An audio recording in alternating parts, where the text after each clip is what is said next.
আল্লাহ পাকের পয়গম্বর রাসূল আরবি সাল্লাল্লাহু আলাইহি ওয়াসাল্লাম নবী আমার যখন আপনার কথা বললেন আবু বকর আমার নবীর সঙ্গে আপনার চলতে আছে দীর্ঘ পথ যাওয়ার পর আপনার দেখা গেল বাবা আল্লাহর নবী আর হাঁটতে পারে না আল্লাহর নবী আপনার পা দুখানা ফুলে মোটা হয়ে গিয়েছে দরুদ নবী আমার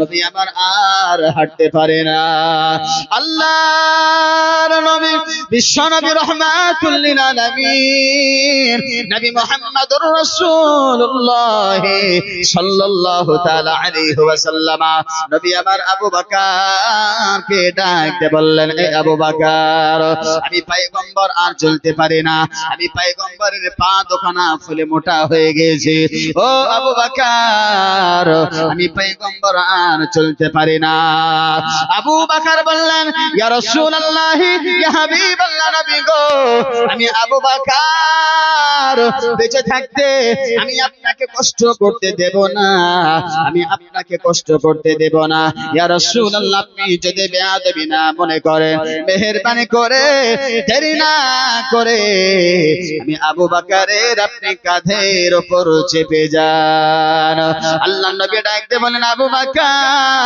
বকর ওরে আবু বকর আমি পয়গম্বর যদি তোমার কাঁধের উপর চেপে যায় ও আবু বকর তোমার বড় কষ্ট হবে আমি পয়গম্বর তোমার কাঁধের উপর চাপতে পারবো না আবু বকর বললেন ইয়া রাসূলুল্লাহ ইয়া হাবিবাল্লাহ নবী গো আপনি কোনো চিন্তা করবেন না ও মায়ার নবীজি আপনি কোনো চিন্তা করবেন না গো নবী আপনি দেরি না করে আমি আবু বকরের আপনি কাঁধের উপর চেপে যান আমার ভাইরা আপনারা চিন্তা করে দেখুন হযরত আবু বকর আমার নবীকে কেমন মহব্বত করেন আল্লাহর নবী সাল্লাল্লাহু আলাইহি ওয়াসাল্লামকে আপনা বলা হয়েছে আবু বকর নিজের কাঁধের উপরে নিয়ে নিলেন কাঁধের উপরে নিয়ে আবু বকর হাঁটতে শুরু করে দিলেন কিতাবের মধ্যে বলা হয়েছে আপনার বলা হয়েছে বিশ্রাম করার জন্য আরাম করার জন্য আপনার বলা হয়েছে গারে সুর পাহাড়ে আল্লাহ নবীর সাহাবা আবু বকর আমার নবীকে কাঁধের উপর নিয়ে আপনার হাঁটতে হাঁটতে সে পাহাড়ের উপর উঠে গেলেন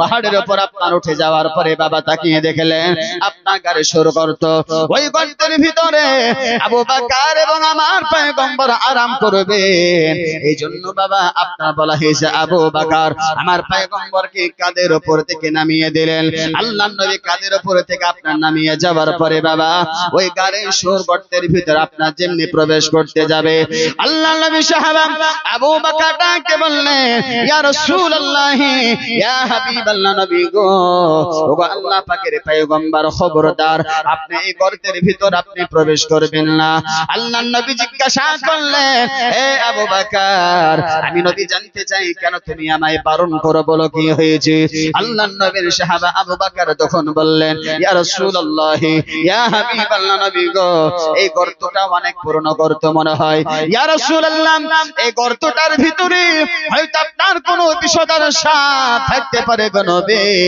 ওগো আল্লাহ পাকের পয়গম্বর আপনি একটু দয়া করে আপনি বসুন আমি আবু বকর সর্বপ্রথম সুন্দর করে গর্তটাকে পরিষ্কার করব তারপর আমি আপনাকে প্রবেশ করতে দেব আল্লাহর নবীর সাহাবা হযরতে আবু বকর যখন আপনার কথা বললেন আল্লাহর নবী বসে গেলেন হযরতে আবু বকর সিদ্দিক রাদিয়াল্লাহু তাআলা আনহু বাবা ওই গর্তের ভিতর আপনার প্রবেশ করলেন প্রবেশ করে সুন্দর করে আপনার পরিষ্কার করতে শুরু করে দিলেন এক পর্যায়ে দেখা গেল ওই গর্তের ভিতরে এক এক করে সাপের 9টা গর্ত দেখা গেল আল্লাহর নবী সাহাবা হযরতে আবু বকর সিদ্দিক রাদিয়াল্লাহু তাআলা আনহু বাবা তিনি আর সইতে পারলেন না তিনার মাথার উপর আপনার বলা হয়েছে পাগড়ি মোবারক ছিল বাবা সেই পাগড়ি মোবারকটাকে টুকরো টুকরো করে আপনার ওই সাপের গর্তগুলোকে আপনার বন্ধ করতে শুরু করে দিলেন একবার মহব্বতে বলুন না সুবহানাল্লাহ আমার ভাইরা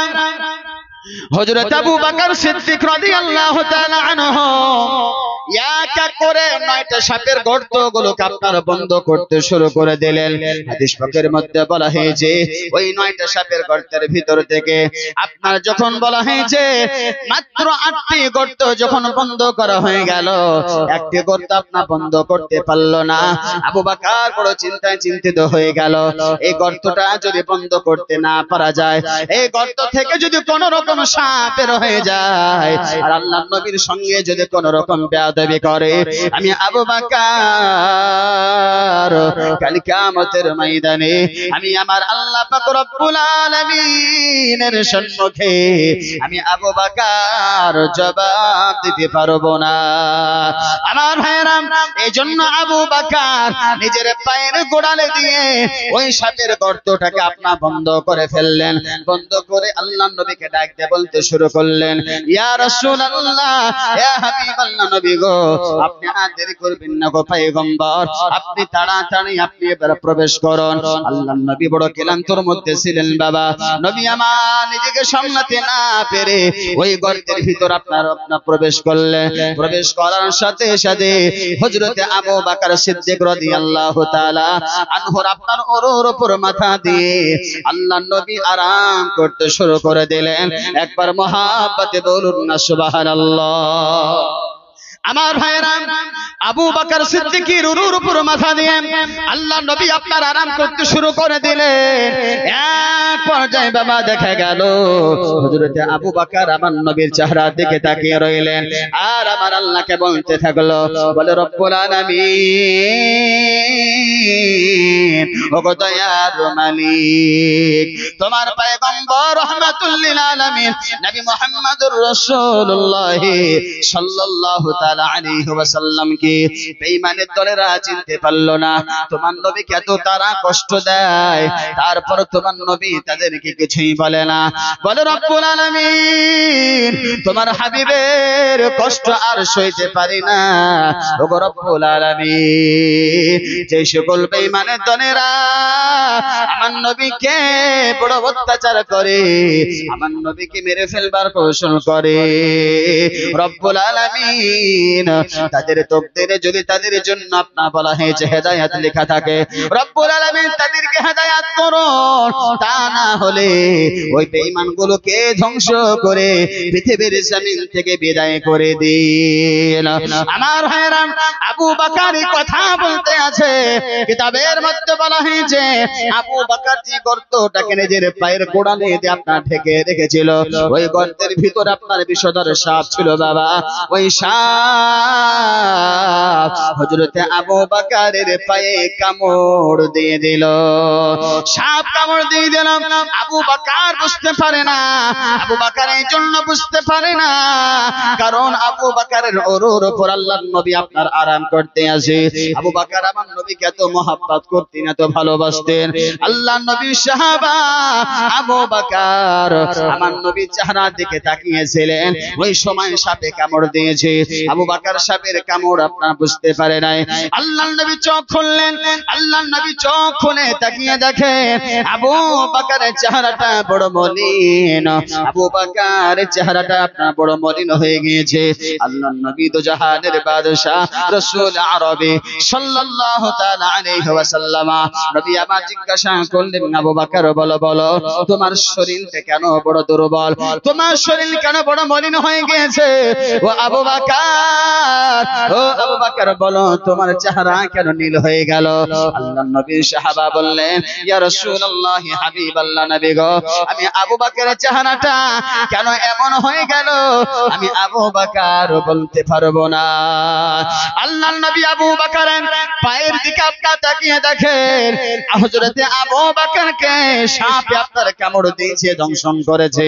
আল্লাহর নবী তাকিয়ে দেখলেন যে সাপে আপনার কামড় দিয়েছে, ওই সাপ আপনার পালিয়ে যায়নি, ওই গর্তের ভিতর সাপ আপনার দাঁড়িয়ে রয়েছে। আল্লাহর নবী তো জাহানের বাদশা বিশ্ব নবী রাসূল আরবি সাল্লাল্লাহু তাআলা আলাইহি ওয়াসাল্লাম, নবী আমার আর সইতে পারলেন না। আবু বকরের অবস্থা দেখে নবী আমার সইতে না পেরে সঙ্গে সঙ্গে নিজের মুখ মোবারকের লালা মোবারক বের করে আবু বকরকে যে জায়গা আপনার সাপে কামড় দিয়েছিল ওই জায়গাতে আল্লাহর নবী আপনার সেই লালা মোবারক লাগিয়ে দিলেন। লাগিয়ে দেওয়ার সাথে সাথে আবু বকরের বিষ পানি হয়ে গেল। একবার মহাব্বতে বলুন না সুবহানাল্লাহ।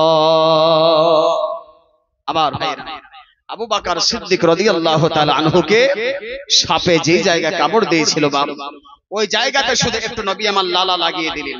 লাগিয়ে দেওয়ার সাথে সাথে আবু বকরের সেই সাপের বিষ পানি হয়ে গেল। বা বলেন তো, পৃথিবীর জমিনে এমন কোন মানুষ আছে, এমন কোন হুজুর আছে, ধরেন কোন মানুষকে সাপে কামড় দিয়েছে, সেই জায়গাতে যদি আপনার কোন একটা হুজুরকে নিয়ে গিয়ে যদি বলেন হুজুর সাপে তো কামড় দিয়েছে, আপনি এই জায়গাতে আপনার একটু লালাটা লাগিয়ে দিন তো, বাপ বলেন তো সে হুজুর যদি লালাটা লাগিয়ে দেয় তার কি সাপের বিষ দূর হবে? বা বলেন তো হবে না। কারণ আমার নবী হলে সাইয়্যিদুল মুরসালিন, আমার আল্লাহ পাক রব্বুল আলামিন আমার নবীকে যে ক্ষমতাটা দিয়েছেন, উম্মতে মুহাম্মাদীকে আল্লাহ পাক সেই ক্ষমতাটা দেন। আমার নবী হলে সাইয়্যিদুল মুরসালিন, আল্লাহ পাক আমার নবীর শান মানকে উঁচু করেছেন। আমার নবীর আমার পয়গম্বরকে আমার আল্লাহ পাক পাওয়ারফুল করে আমার আল্লাহ পাক এই পৃথিবীর জমিনে আমার নবীকে পাঠিয়েছেন। বাপ আবু বকরকে সাপে কামড় দিল, সেই জায়গাতে নবী আমার লালা মুবারক লাগালে সঙ্গে সঙ্গে আবু বকরের সাপের বিষ একেবারে দূর হয়ে গেল। আমার ভাইয়েরা, আল্লাহ নবী তাকিয়ে দেখলেন যে সাপে আবু বকরকে কামড় দিয়েছিল সে সাপ বাপন্ত পালিয়ে যায়। সাপ সে জায়গাতে দাঁড়িয়ে আছে। আল্লাহ নবী সাপকে জিজ্ঞাসা করলেন, বলে সাপ বলো তুমি আমার সাহাবা আবু বকরকে কেন তুমি কামড় দিয়েছো? সঙ্গে সঙ্গে তখন সে সাপ তার জবান দ্বারা বলছে, ইয়া রাসূলুল্লাহ, হাবিবাল্লাহ, নবী গো, আপনি খবরদার বেয়াদবি নেবেন না, কারণ আমি আসলে সাপ নই, আমি হলাম আল্লাহ পাকের পয়গম্বর হযরতে মুসা আলাইহিস সালামের সাহাবা, আমার নাম হলো আবুল হারিস। জোরে বলুন সুবহানাল্লাহ। আল্লাহ নবী জিজ্ঞাসা করলেন, এই আবুল হারিস, তাহলে তুমি বলো মানুষ থেকে সাপ তুমি হলে কেমন করে?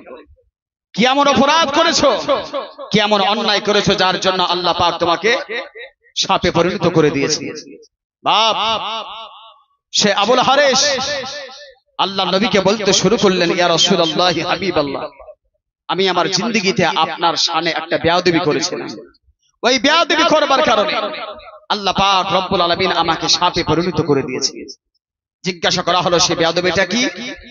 আবুল হারিস তখন বলতে শুরু করলো, বলে ইয়া রাসূলুল্লাহ, আমি তাওরাত কিতাবের পণ্ডিত ছিলাম, সে তাওরাত কিতাব আমি তেলাওয়াত করতেছিলাম। সে তাওরাত কিতাবের মধ্যে আমি দেখলাম সে তাওরাত কিতাবে শুধু আপনারই প্রশংসা, আল্লাহর নবীর প্রশংসা দেখে আপনার বলা হয়েছে সেই আবুল হারিস আল্লাহর নবীর নামগুলো প্রশংসাগুলো সে কলম দ্বারা কাটতেছিল। বেশ এতটুকু বেয়াদবি করবার কারণে আল্লাহ পাক রব্বুল আলামিন আবুল হারিসের উপর গজব নাজিল করে আল্লাহ পাক রব্বুল আলামিন তাকে সাপে পরিণত করে দিলেন। আল্লাহ পাকের পয়গম্বর হযরতে মুসা কালিমুল্লাহ তিনি আপনার আসলেন, আসার পরে দেখলেন যে সাপ। আল্লাহর পয়গম্বর মুসা কালিমুল্লাহ তখন বাপ সাপ দেখার সাথে সাথে সাপকে মারার জন্য রেডি হয়েছে। তখন সে সাপ তার জবান দ্বারা পয়গম্বর মুসা আলাইহিস সালামকে বললেন, ও পয়গম্বর মুসা, খবরদার আপনি আমাকে মারবেন না, কারণ আমি আসলে সাপ নই, আমি হলাম আপনার সাহাবা, আমার নাম হলো হযরতে আবুল হারিস। জোরে বলুন সুবহানাল্লাহ। আল্লাহর নবী হযরতে মুসা কালিমুল্লাহ তিনি আশ্চর্য হয়ে গেলেন। তিনি বাপ আর সইতে পারলেন না। কেন বলেন তো? তিনার সাহাবার কষ্ট সইতে না পেরে মহান আল্লাহ পাক রব্বুল আলামিনের শাহী দরবারে দোকানে হাত তুলে দিলেন। আমার আল্লাহকে বললেন, আল্লাহ, আমার সাহাবা আবুল হারিস আপনার নবীর শানে বেয়াদবি করেছে, দরজে নবীর সঙ্গে বেয়াদবি করেছে, যার জন্য আপনি তার উপর গজব নাজিল করে আপনি সাপে পরিণত করে দিয়েছেন। বলে, রব্বুল আলামিন, আমি পয়গম্বর মুসা, আমি আমার সাহাবার কষ্ট সইতে পারি না, আপনি মেহেরবানি করে আমার সাহাবা আবুল হারিসকে আপনি ক্ষমা করে দিন। আমার ভাইরা, এমন অবস্থায় আপনার সঙ্গে সঙ্গে মহান আল্লাহ পাক রব্বুল আলামিন তখন বললেন, বলে, ও পয়গম্বর মুসা, আমি আল্লাহ পাক রব্বুল আলামিন আপনার সাহাবা আবুল হারিসকে আমি ক্ষমা করব না। বলে কেন? আমি এই জন্য ক্ষমা করব না, কারণ আপনার সাহাবা আবুল হারিস সে আমার নবীর শানে বেয়াদবি করেছে, আমার নবীর শানে সে বেয়াদবি করেছে, এই জন্য আমি তাকে ক্ষমা করব না, অতক্ষণ পর্যন্ত করব না যতক্ষণ পর্যন্ত না আমার পয়গম্বর ওকে ক্ষমা করবে।